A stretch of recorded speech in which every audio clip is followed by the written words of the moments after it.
Maayong bungkag everyone, maayong bungkag guys. Time check natin, alas 9 ng umaga. Pero bago tayo magpabungkag pa sa ating mga responsibilidad, magkain muna tayo ng breakfast. For today's breakfast guys, kambing ang all. Kambing. Dahil, ayan, nagkain tayo ng dahon. Yung dahon na tumubo lang dyan sa labas pero kailangan hugasan guys, baka naihian ng iro, naihian ng aso. Joke lang. Galing to sa palengke guys, binili natin pero pare-pareho lang naman yan kung saan pinipitas yung mga gulay na yan, no? May nakita ako lately, nag-post siya, sabi niya nagbabattle daw siya ng cancer pero 4 years na daw siyang okay. Hindi ko alam okay, ano bang tawag dong okay na yun, baka clear. Pero change niya completely yung diet niya which is greens. Ano siya? Vegetarian. Tapos puros lang halos binoboil. Sausaw dito, sausaw doon. Ganun lang yung trabaho niya. Okay din naman. So sabi ko, grabe pala talaga, no? Yung mga ganyang klase. Kaya pala hindi masyadong uso yung mga sakit before. Mga kanununuan natin, guys. Hindi masyadong uso ang sakit kasi yung kain nila ka before, hindi naman madaming processed. Mostly, kung ano yung nakikita sa bakuran, ano yung tinatanim, yun. So ngayon, gusto kong pumunta ng palengke at bumili ng mga seeds ng kamatis, okra, talong kasi gusto kong magtanim ng bibiro, maghapong nakayuko. Gusto kong magtanim ng gulay dito sa loob ng bahay. Balde-balde lang. I'm not craving for bulaklak. I'm craving for gulay. So, nakita ko isang araw, dumaan ako ng palengke pero hindi ako nakabili kasi kailangan nila cash to cash. And anyway, today ay napaka-excited ko kasi muli na pong magbubukas ang Mayumi Thailand Closet ng dahan-dahan. At nakwento ko sa inyo dati guys, isa sa positive kung bakit masaya ako na dito na ako sa bahay nagbebenta. Wala na tayong binabayarang renta. Kung wala na akong binabayarang renta, ibig sabihin nun, mas bababa pa yung presyo ng bentahan ng Mayumi Thailand Closet. Ibig sabihin nun, mas malaki na yung chance na yung aking presyo ay pwede ko nang ipasok sa mga pang-wholesale. So, mapa-wholesale ka man, mapa-retail ka man, isang presyuhan lang tayo sa Mayumi Thailand Closet. For example, sa pantulog natin or mga loungewear natin or yung mga pambahay na magaganda tingnan, okay, na komportable. Kahit na magligid-ligid ka lang sa bahay mo, ay maganda yung pakiramdam mo. So, kunyari, ang bentahan natin sa wholesale nun is, let's say, 650 pesos.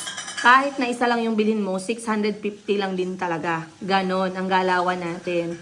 Okay. So, I'm very excited na mag-distribute dito sa bahay. At masaya ako kasi yung target ko talaga, pababaan ng presyo. Nagsimula akong magbenta ng yung target ko talaga is if kaya ko pang i-let go yung mga items ko ng 3 piraso, 1,000, 2 piraso, 1,000, 800 pesos, 850, depende. Kasi magdidistribute din tayo ng mga airport OOTD natin. Okay? Magdidistribute din tayo ng mga airport OOTD pang maramihan. At yung stock natin guys, all over the world international. Meron tayong Thailand, hindi mawawala yan. Meron tayong Vietnam. And sa wakas, ipapasok ko ng dahan-dahan ang mga gawang Pilipinas. So, parang may mota ako guys. Wait lang.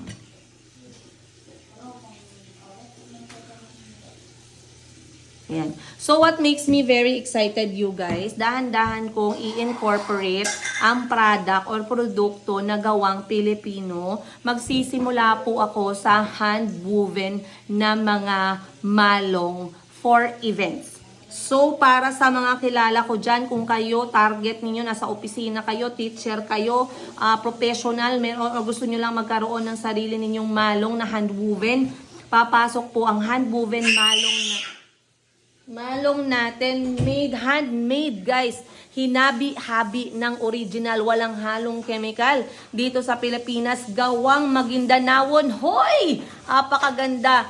Ipapasok ko sa Mayumi Thailand Closet at ako'y magdi-distribute ng malong. So para sa mga OFW na wala pang malong, guys, sa akin kayo bumili dahil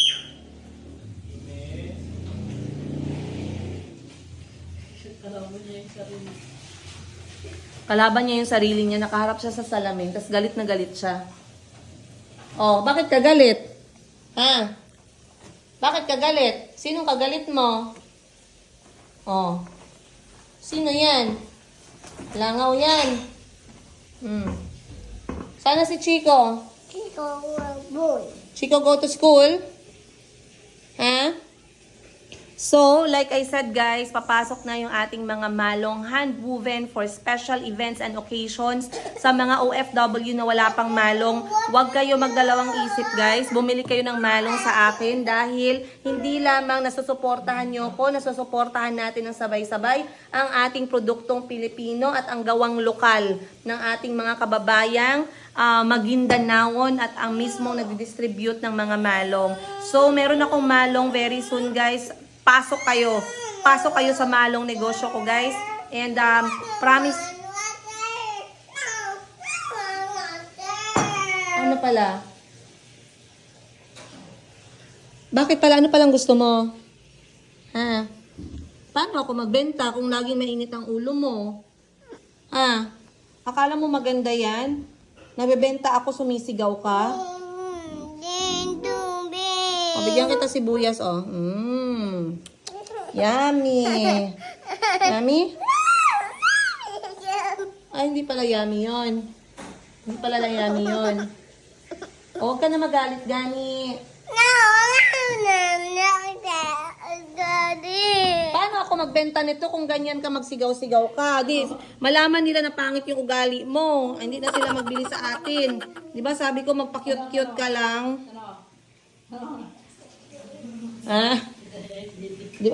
Kaya pala. Hanap pala ng gatas. Kaya pala mainit ang ulo ng madam. Madam-madamot. Oh, sunod-sunod, raba. Oo. Kala mo kung sinong mabait, oh. Ay, naku, ikaw talaga. So, once again, you guys, I am very, very excited for this bagong business venture ng Mayumi Thailand Closet. Sobra akong na-excite kasi alam nyo ba, mga 3 buwan na ako naghahanap talaga ng legit na hand-woven na malong dito sa Pilipinas. Ayoko ng malong na tatak Thailand kasi may nabili akong malong ang tatak Thailand. Ayoko ng malong na mass produce. No, gusto ko yung malong na hand-woven na talagang yung quality niya ay napakaganda. At magtatagal siya ng taon sa inyo. So, hindi lamang siya for personal use, no? Pwede nyo siyang gamitin during events. Pero hindi ito yung malong na pantulog. Pwede nyo gamitin matulog, pwede nyo gamitin mag-travel. Ito yung malong na for special events and occasion. Pwede kayo magkaroon ng isa or pwede nyo din gawing parang souvenir sa sarili ninyo. Kahit isa lang. Or, much better yet, if meron kayong gustong i-give away, nasa abroad kayo, meron kayong mga kasamang nurses or doctors or mga sa opisina na gusto nyong i-appreciate na talagang tatak Pilipinas, get them the special malong, handmade, hand-woven from scratch. Okay guys? And promise ko sa inyo, etong malong na ibibenta ko, sobrang affordable. Mahal na mahal to binibenta ng mga iba. Ang kanilang presyuhan ay Hollywood. Pero sa akin guys, napaka-legit. Hindi lang hand-woven, affordable pa. And it is a very worth value ng inyong makukuhang item. So once again guys, excited ako. So, abangan ninyo sa Mayumi Thailand Closet. And dito sa page natin na Tindera sa Africa, ang ating muling pagbabalik. Pagbabalik. Alright guys, maraming salamat. Magsisimula na ako sa trabaho ko ngayong araw and I'll see you guys more on the next episode. Much love, Princess Iga. Maayong buntag, maayong hapon guys. Grabe no, simula sa time sa pamilya. Transition agad para sa oras maghanap buhay. And what you can see behind me is itong aking pinakabagong Mayumi Thailand Closet na sarili kong space para maghanap buhay as single nanay. You guys all know na kailangan kong isara ang aking tindahan ng ilang buwan pagkatapos ng insidente, no, kasama sa yung sobrang pagtitiwala ko kay Auntie Christine, to the point na umabot sa point na namamaltrato na pala yung mga anak ko. So I had this very big move, big decision na hindi na yun mauulit. So, I moved yung tindahan ko from the city. Sinara ko siya, iniwan ko, nilipat ko dito. And I have been working for this room for a long time kasi ang budget is napaka-tight. Ang nagtatrabaho is limited lang. But finally, with your support, sa panonood niyo sa videos namin ng mga bata, with my family support, alam nila yung mga ginagawa ko kapag hindi nila ako nakakausap, with few trusted friends who supported me in this journey, it will not be possible. Of course, God is watching, guys. He knows the intention of my heart and He knows my plan. And He made it happen. And of course, maraming salamat din sa lahat ng nag-share ng kanilang blessing para maging posible ito. Simula sa sahig, you guys. Simula sa sahig. Let me tell you. From the floor, from the ground. Ito guys ay nasa gilid lang ng bahay ko. I know, it's amazing. Sobrang amazing. Looking at it, talagang natutuwa akong tingnan guys itong kwarto na to. It's peaceful for me. This is my space where I can look for money at the same time. Hindi ako malayo sa mga anak ko. God is good. Alhamdulillah. Alhamdulillah. From the ground, from the tiles. Itong tiles na to, nirigalo to sa amin ng mga bata. Maraming salamat, Tita J, for the gift. Ang aming kisame, ayan guys, pinag-ipunan ko talaga yan ng dahan-dahan. Yung pagpapader nitong buong bahay, umabot pa siguro guys yung gastos ko dito. I believe umabot pa siya mga siguro nasa 70,000 pesos. Kasi yung floor alone nasa 10,000 pesos yung tiles tsaka yung pagsemento.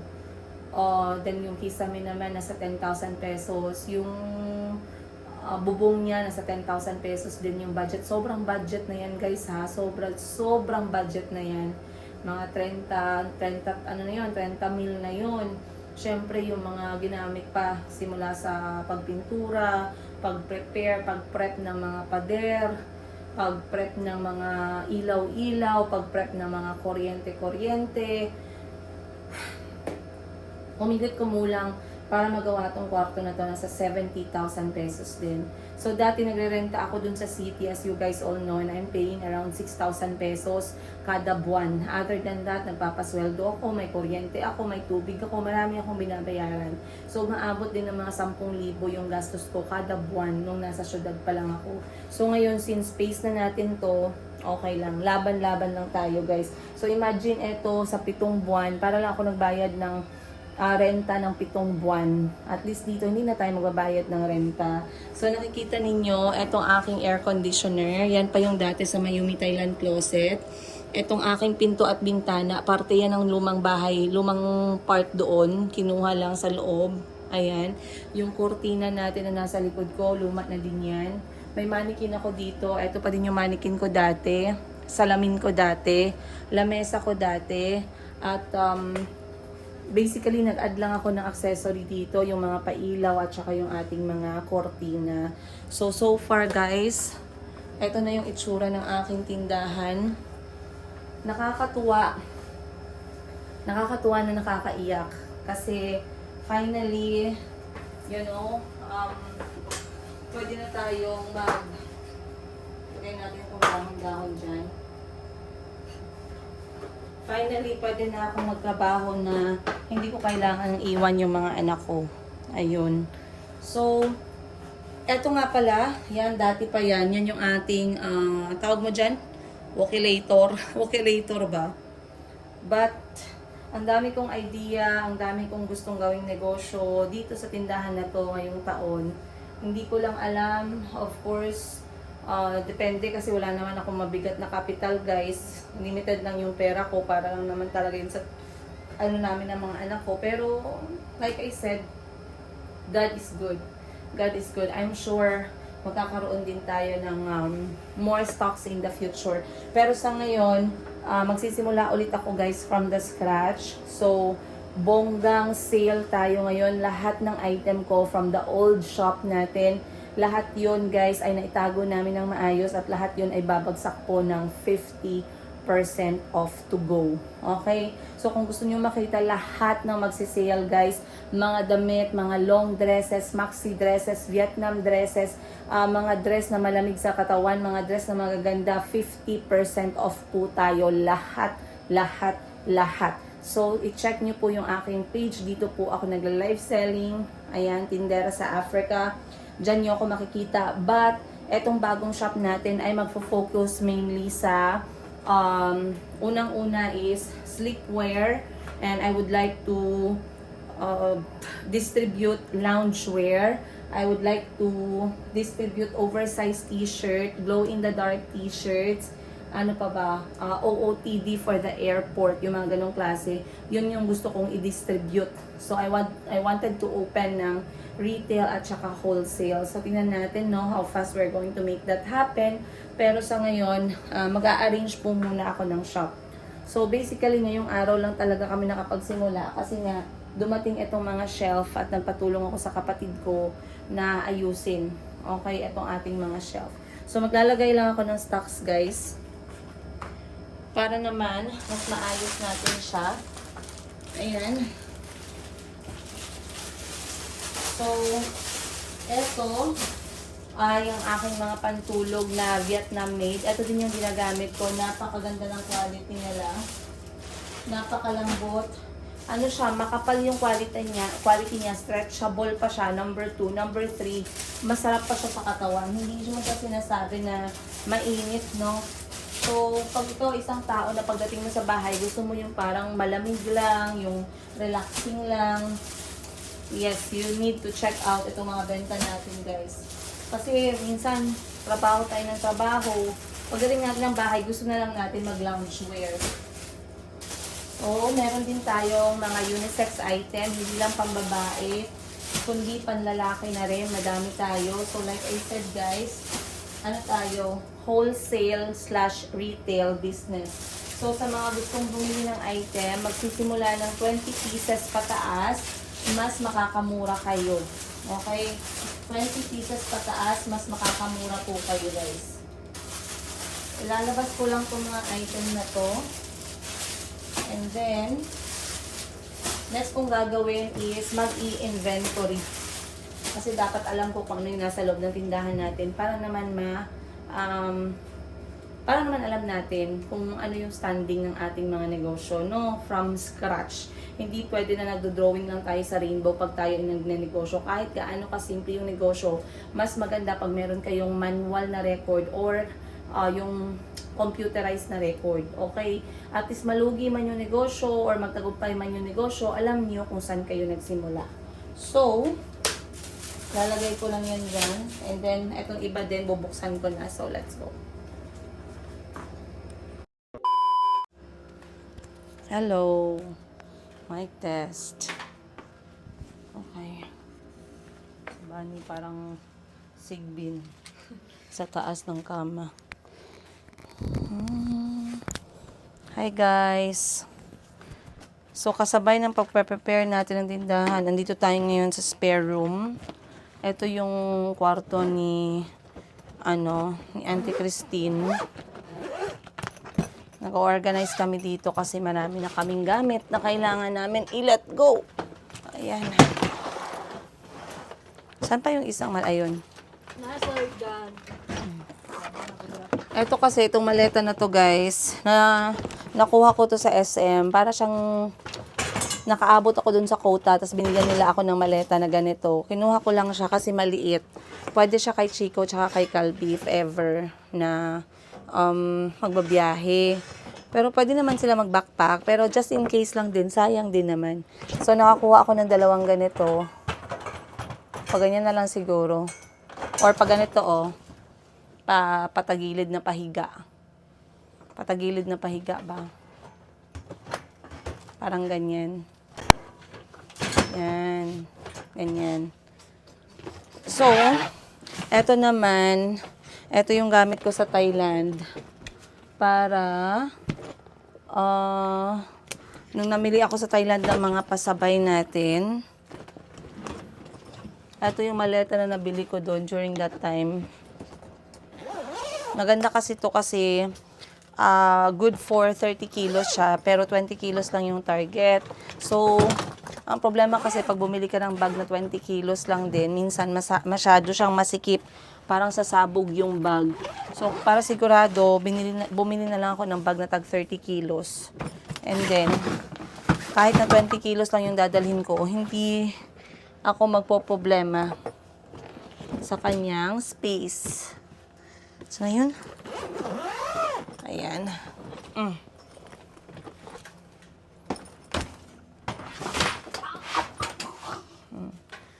Meron tayong ilalet go na mga gamit, guys, kasi ang dami-dami kong hanger. So, ayan. May mga, ano ako dito may mga bagay akong binili na kailangan ko siyang i-let go, otherwise magte-take up siya ng space. I think yan lang. The rest is eto ng ban. Christmas tree. Diyan na lang siguro. Yan. Pwede yan dito ipatong. Ang alin? Mahulog. Anong ginahingi mo sa akin? Bouquet. Bouquet. Bouquet. Christmas tree, kailangan namin ibalik sa taas. Happy document. Pwede yan siya banda dun sa loob. Opo. Tapos dito, ito, benta ko na to. Bumili kasi ako nito, guys. So, nasaan bang susi nito? Hala. Walang susi. Para siyang saan nalagay ni Miss Giselle yung susi niyan? Para siyang lagayan ng cash. Student enrollment. Kaya ng mga towel to.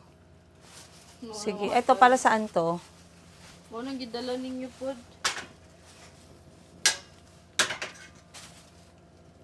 Pangbulan zero. Sige, go. Ano pang nandyan?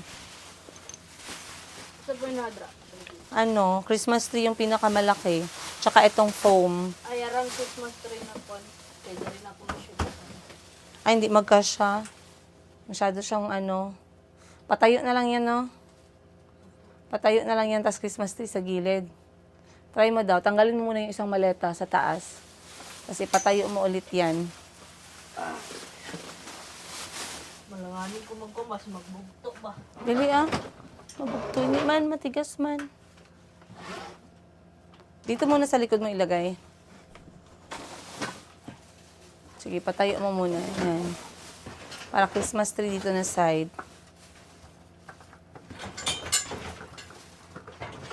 Dapat marunong tayo magpanday-ban kay nasira na tong cabinet. Initoy. Init. Okay na, goods. Ito. Tanggalin mo muna yan para maabot ko sa'yo yung para sa Christmas tree. Oh. Magaan lang naman siya. Ayan. Ayun. Nanay na bugto. Na. Ano pa ba?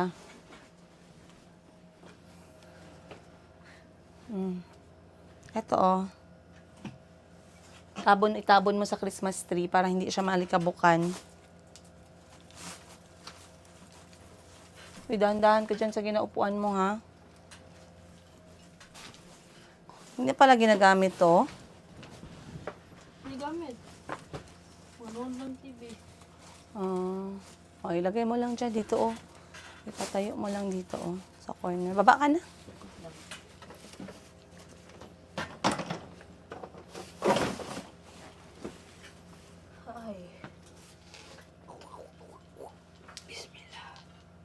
Hala. Okay. Guys, nakatulog ako, guys. Siguro kulang din ako sa tulog. So, nahiga ako tabi ng mga bata. Only to see na ako pala'y nakatulog na. So, una ko agad hinanap is prutas para ma-hydrate tayo, no? And I found this leftover na watermelon from our family gala kanina.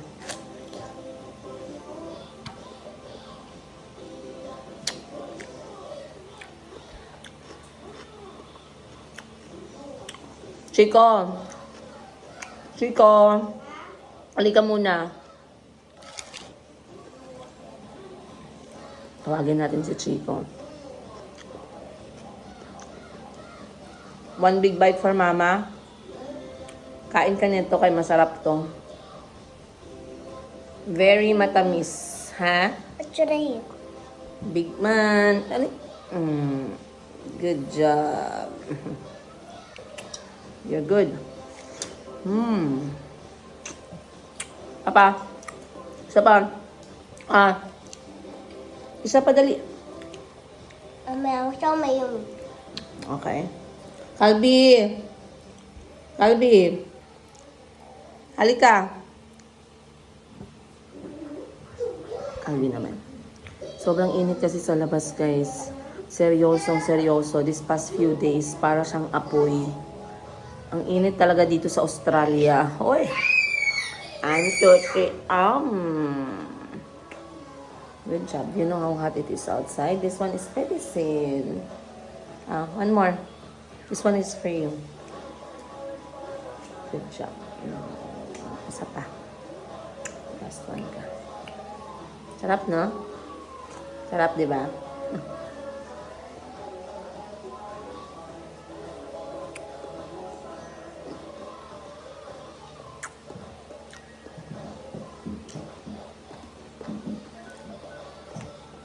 Natutulog yung kapatid ko.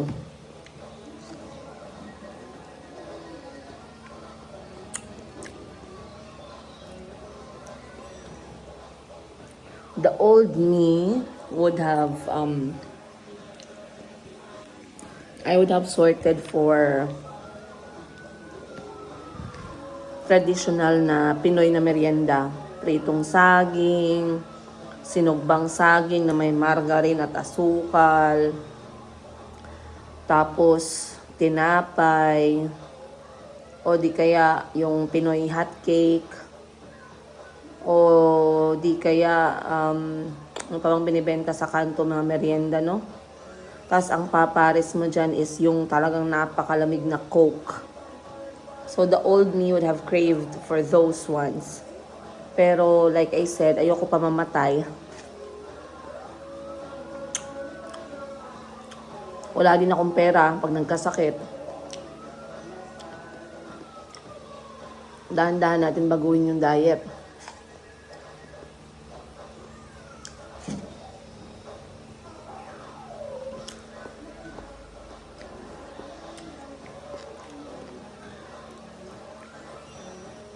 Gusto kong lumabas para mag-igib ng bulaklak pero masyado pang mainit kaya.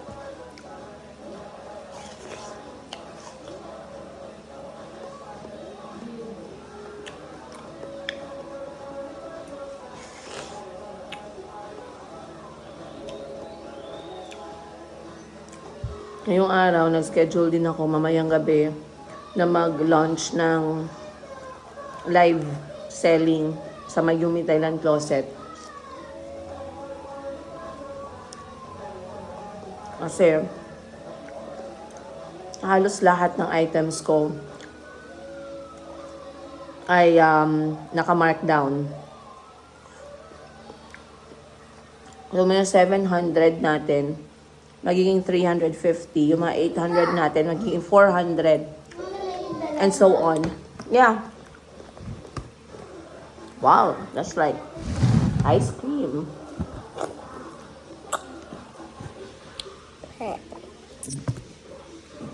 What happened? Vomit. It's rotten. Yeah. Ito na lang.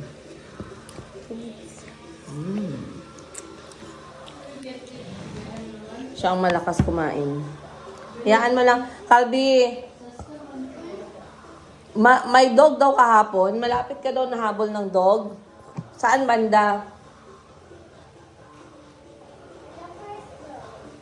Saan na road? Dito na road kina Bella? Dito na road kay Bella na road? Saan na line? Doon? Dito kina Bella. Oh, dito kina Bella walang dog.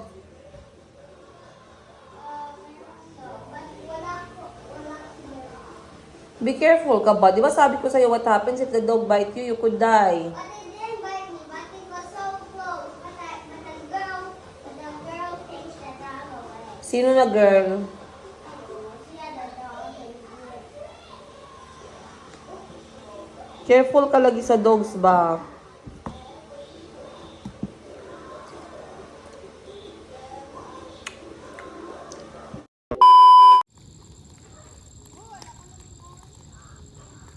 Time check guys, alas 6 ng hapon. Nagising na din yung aking kapatid. Nakatulog siya. Nakatulog din ako pero paano lang, pahapyaw lang, mga 30 minutes. At yung mga bata ay pumunta sa kapitbahay. So minsan yung mga anak ng kapitbahay dito na laro. Minsan naman vice versa. Ganun lang yun guys. Mga swerte kami at mababait yung kapitbahay namin. At talagang mga mga playful ba, mahilig sa play date ganun. So habang nandun ang mga bata, andito lang kami ng kapatid ko sa labas ng bahay, tamang pahangin, tamang pausok ba para matanggal yung mga mga sumpa. But hindi na talaga ako lumabas ngayong araw. By the way, akala ko lalabas pa ako para magbenta. Pero naayos ko na yung problema. So, mas nag-focus na lang ako sa tindahan. And I believe few hours from now, siguro around 8 p.m. or 8:30, ako ay magla-live selling para sa ating clearance sale ng aking stocks. So, bigyan ko kayo ng paikot muna dito saglit. Basically, guys, ito na yung itsura ng aking bahay from the outside. Ayan. Ayoko talaga yan siya lagyan ng atip dyan sa may harap. Maraming nagsabi sa akin, Madam, lagyan mo naman ng atip sa may harapan. Sabing ganun para daw hindi mainit. Ayoko kasi gusto ko pagkalabas ko nakikita ko yung langit. Nakikita ko yung ulap, nakikita ko yung mga bituon. Bituon talaga. So, wait lang. Ilalagay na lang natin ng pagganto. Pagganiring, honey. Okay. So, ganyan ang itsura ng bahay ngayon.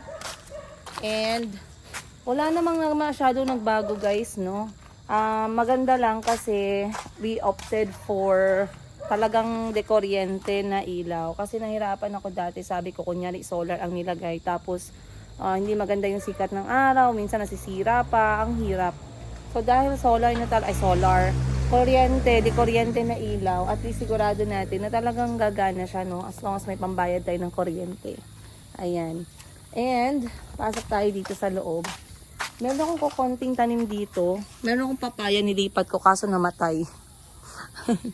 And meron akong mga gamit dito na nilet go, mga kahoy. Hindi ko alam kung sinong pipick up nito. Baka naman gusto ninyo. Ayan, may kahoy pa. May mga kahoy na di nagagamitin. Ito din, baka ibigay ko na rin yan sa merong may gusto. Para ma-clear na yan dyan. Nagpaano tayo kasi minsan maraming lamok eh. And, kita nyo dito, hindi pa rin ako nakapag-clear. Nag-try ako mag-clear ng area. Pero merong few construction materials na kailangan kong hanapan ng space. At yung bike ng mga bata. So talagang mahirap siya i-clear from time to time. Pero at least, nakaka-swimming na dito yung mga bata. Nalalagay ko na yung pool. Nangyayari na yung kanyang purpose talaga. And hindi ko na nilalabas yung mga sinampay. Minsan yung sinampay dito na lang talaga na area. Kasi nga, tawag nito, Ban! Bigyan mo nga ako basket!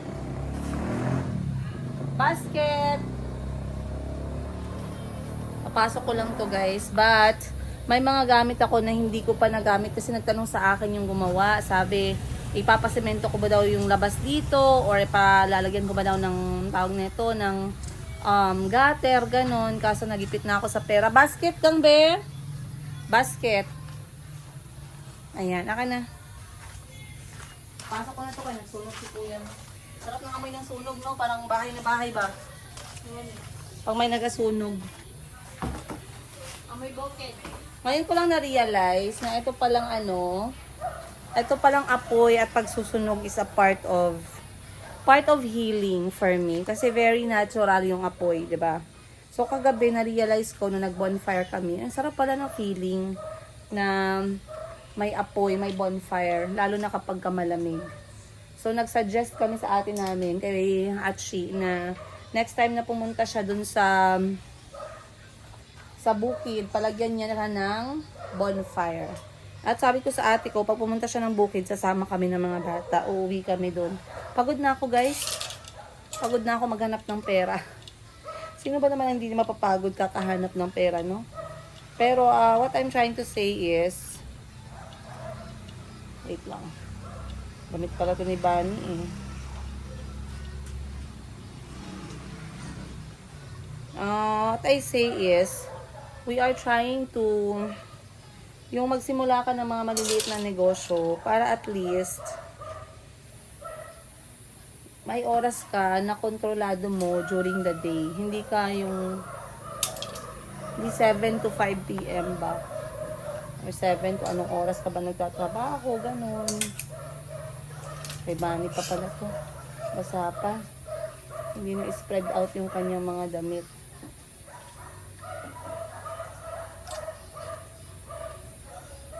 So maya-maya uuwi na yung mga bata, guys.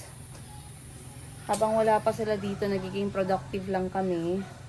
And, ako'y magre-research kung paano ko palalaguin ang bunga ng aking mulberry dahil hindi siya nagbunga. Nagbunga lang siya nung kakatubo niya pa lang, pero hanggang ngayon hindi ko pa siya na-enjoy talaga. So, after talking to you, pupunta na ako sa YouTube shortly.